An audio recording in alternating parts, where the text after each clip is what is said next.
Azərbaycan Prezidenti İlham Əliyev mayın 10-da Ağdam Dəmir Yolu və Avtovağzal kompleksinin açılışında iştirak edib. Rəqəmsal İnkişaf və Nəqliyyat Naziri Rəşad Nəbiyev və Azərbaycan Dəmir Yolları Qapalı Səhmdar Cəmiyyətinin sədri Rövşən Rüstəmov Prezident İlham Əliyevə əvvəlcə Bərdə-Ağdam Dəmir Yolu xətti layihəsi, Bərdə-Ağdam Xankəndi Dəmir Yolunun tikintisi, Xankəndi Dəmir Yolu və Avtovağzal kompleksi barədə məlumat veriblər. Qeyd olunub ki, Ağdamın müasir şəhər statusuna uyğun inkişafına xidmət edən strateji infrastruktur layihəsi olan Ağdam Dəmir Yolu və Avtovağzal kompleksinin təməli 2022-ci il oktyabrın 4-də Prezident İlham Əliyev və 1-ci xanım Mehriban Əliyevanın iştirakı ilə qoyulub. Dəmir yolu vağzalı gündəlik 800-1000 nəfər sərnişinin daşınmasına imkan verəcək. Avtovağzal isə gündəlik 1300-1500 nəfər sərnişinə xidmət edəcək.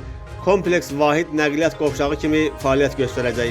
Ərazisi 8 hektara yaxın olan bu infrastruktur obyektində bütün zəruri otaqlar, həmçinin gözləmə zalları, bilet kassaları, kitabxana, mağazalar, əyləncə zonaları, restoran və istirahət güşələri yaradılıb. Sərnişinlərin həm qatar perronuna, həm də avtobuslar üçün nəzərdə tutulmuş dayanacaqlara rahat keçidi təmin olunub. Kompleks ərazisində həmçinin müxtəlif növ nəqliyyat vasitələrinin servis binaları və sərnişin platforması tikilib.